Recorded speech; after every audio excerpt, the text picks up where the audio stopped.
Hi అండి, నమస్తే. Welcome back to Indian food lovers. ఈరోజు మన ఇండియన్ ఫుడ్ లవర్స్లో ఒక కొత్త రెసిపీతో వచ్చేసాను. మనకు కొన్ని రకాల పండ్లు సంవత్సరానికి కొన్ని మంత్స్ మాత్రమే నేచర్ మనకి ఇవ్వగలదు. అంటే మామిడి పండ్లు కానివ్వండి, స్ట్రాబెర్రీస్ కానివ్వండి, సీతాఫలం లేదా అల్లనేరేడు పండ్లు కానివ్వండి. అలాంటి సీజనల్ ఫ్రూట్స్ అయినా వెజిటబుల్స్ అయినా ఇయర్ లాంగ్ ఎంజాయ్ చేయాలి అంటే రెండు రకాలు ఉన్నాయి. ఒకటి పచ్చడి పెట్టుకోవాలి లేదా జామ్ చేసుకోవాలి. ఇప్పుడు మామిడికాయ ఉంది అంటే దాంతో పచ్చడి పెట్టుకుంటాం, మామిడి పండు అయ్యిందంటే దాంతో జామ్ చేసుకుంటాం. ఈరోజు మన వీడియోలో అల్లనేరేడు పండ్లతో జామ్ రెసిపీని చూపించబోతున్నాను. ఈ పండ్లు కూడా ఇయర్ మొత్తంలో 45 to 60 డేస్ మాత్రమే దొరుకుతాయి. సో వీటితో జామ్ చేసుకొని ఇయర్ లాంగ్ ఎలా ఎంజాయ్ చేయాలో చూపిస్తాను. ఇంకా లేట్ చేయకుండా జామ్ రెసిపీని అయితే స్టార్ట్ చేసేద్దాం. ఇక్కడ నేనైతే 1 kg అల్లనేరేడు పండ్లతోటి జామ్ రెసిపీని చూపించబోతున్నాను. మీరు తీసుకున్న పండ్లల్లో అల్లనేరేడు పండ్లు కాకుండా అల్లనేరేడు కాయలు ఉంటే తీసి పక్కన పెట్టేసేయండి. తర్వాత అల్లనేరేడు పండ్లని నీటిలో వేసి 1-2 సార్లు బాగా కడుక్కోండి. పండ్లని బాగా కడిగి పక్కన పెట్టేసేయండి. తర్వాత ప్యాన్ని తీసుకొని అందులోకి అల్లనేరేడు పండ్లను వేసి 1 గ్లాస్ దాకా వాటర్ పోసుకోండి. మీరు కావాలి అంటే పండ్లని ప్రెషర్ కుక్కర్లో వేసి అయినా సరే ఉడికించుకోవచ్చు. ప్రెషర్ కుక్కర్లో వేశారు అంటే ఇంకా తొందరగా ఉడుకుతుంది. నేనైతే ఇలా నాన్ స్టిక్ ప్యాన్లో ఉడికించుకుంటున్నాను. మీరు ఇలా గిన్నెలో ఉడికించుకోవాలనుకుంటే మాత్రం 20 మినిట్స్ పాటు ఉడికించుకుంటే సరిపోతుంది. ఇక్కడ నేను 10 నిమిషాల తర్వాత మూత తీసి చూసాను, చూడండి. పండుకి గుజ్జు అనేది ఇంకా అలానే ఉంది. లోపల గింజ సపరేట్ అయ్యేదాకా ఉడికించుకోవాలి. ఇక్కడ గింజ చుట్టూ గుజ్జు ఉంది కాబట్టి ఇంకా కొద్దిసేపు ఉడికించుకోవాలి. అంటే ఇంకా 10 నిమిషాలు ఉడికించుకున్నాను నేను. మీరు ఒకవేళ పండ్లని కుక్కర్లో ఉడికించుకున్నారు అంటే 2 లేదా 3 విజిల్స్ వచ్చేదాకా ఉడికించుకోండి, సరిపోతుంది. ఇంకో 10 నిమిషాల తర్వాత చూడండి, అంటే టోటల్గా 20 నిమిషాలు ఉడికించాను. ఒకసారి చూడండి, గుజ్జు అనేది సపరేట్ అయ్యింది.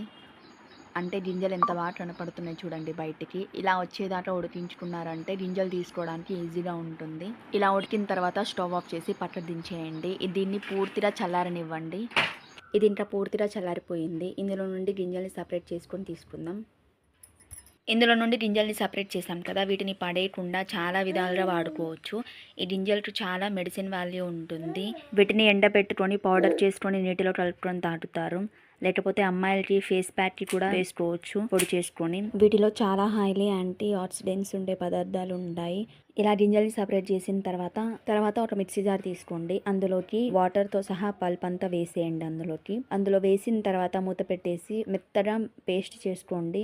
ఇక్కడ ఉడికించిన తర్వాత పల్ప్ అనేది దారాలుగా ఉంటుంది. మనం మిక్సీ పట్టిన తర్వాత మెత్తగా అయిపోవాలి. చూస్తున్నారు కదా, ఇలా మెత్తగా పేస్ట్ చేసుకున్న తర్వాత దీన్ని పక్కన పెట్టేసేయండి. తర్వాత స్టవ్ ఆన్ చేసి ప్యాన్ని పెట్టుకోండి. అందులోకి 1 కప్ దాకా షుగర్ని వేసుకోండి. మనకి పచ్చళ్ళైనా జామ్లైనా ఎక్కువ రోజులు నిల్వ ఉండాలి అంటే పచ్చళ్ళకి అయితే ఉప్పు వాడతాం, ఇలాంటి జామ్స్ అయితే పంచదారని వాడతాం. పంచదారని కానీ ఉప్పుని కానీ ఎక్కువ మోతాదులో వాడాము అంటే ఎక్కువ రోజులు నిల్వ ఉండడానికి హెల్ప్ చేస్తుంది. 1 కప్ షుగర్కి 3/4 కప్ దాకా వాటర్ తీసుకోండి. వాటర్ పోసుకున్న తర్వాత షుగర్ అంతా మెల్ట్ అయ్యేదాకా కుక్ చేసుకోండి. ఇక్కడ మనకు కన్సిస్టెన్సీ అనేది కొద్దిగా దగ్గరగా అవ్వాలి. అలాగే ఇలా నేను వీడియోలో చూపించే విధంగా స్టిక్కీగా ఉండాలి. ఒకసారి కొద్దిగా తీసుకొని చూడండి, స్టిక్కీ కన్సిస్టెన్సీ అనేది వచ్చిందంటే ఇంకా చాలు. తర్వాత ఇందులోకి మనం మిక్సీ పట్టుకున్న పల్ప్ ఉంది కదా, దాన్ని ఇందులో పోసుకోండి. ఇందులో పోసిన తర్వాత కంటిన్యూగా కలుపుకుంటూ బాగా కుక్ చేసుకోవాలి. మీరు దీన్ని కుక్ చేసే కొద్దిగా చిక్కగా అవుతుంది. అలాగే కలర్ అనేది చేంజ్ అవుతుంది, డార్క్ కలర్ అయిపోతుంది. మనకి ఇందులో షుగర్ అనేది కరెక్ట్గా ఉండాలి. ఇక్కడ మీకు షుగర్ సరిపోకపోతే ఒకసారి టేస్ట్ చేసుకొని ఇంకా కొంచెం యాడ్ చేసుకోవచ్చు. నాకైతే పర్ఫెక్ట్గా సరిపోయింది. మీరు ఒకసారి చూసుకొని టేస్ట్ చేసుకోండి. ఇందులో షుగర్ అనేది కరెక్ట్గా లేకపోతే మనకి ఇది ఎక్కువ రోజులు నిల్వ ఉండదు, తొందరగా పాడైపోతుంది. వేరే పండ్లు అయితే తీయగా ఉంటాయి కాబట్టి వాటిలో షుగర్ అనేది తక్కువగా వేసినా పర్లేదు. ఈ పండ్లు కొద్దిగా తీపి అనేది తక్కువగా ఉంటుంది కాబట్టి దీంట్లో షుగర్ అనేది చాలానే పడుతుంది. చూసుకొని వేసుకోండి, తక్కువగా మాత్రం అసలు వేయకండి. తర్వాత ఇందులోకి 1/2 టీ స్పూన్ దాకా నిమ్మరసం వేసుకోండి.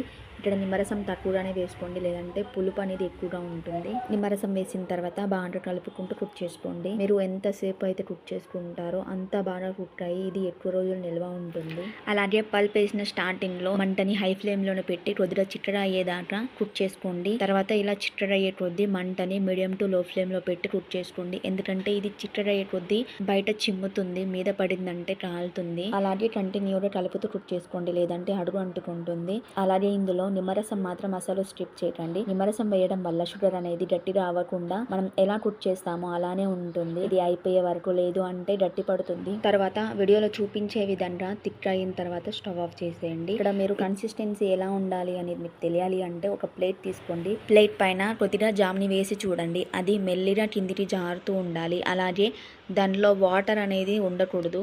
మనకి వాటర్ అనేది ఉంది అంటే ఎక్కువ రోజులు నిల్వ ఉండదు, తొందరగా పాడైపోతుంది. మనకి ఇందులో తెలుస్తుంది అది కిందికి జారేటప్పుడు వాటర్ సపరేట్ అయి ఉంటుంది.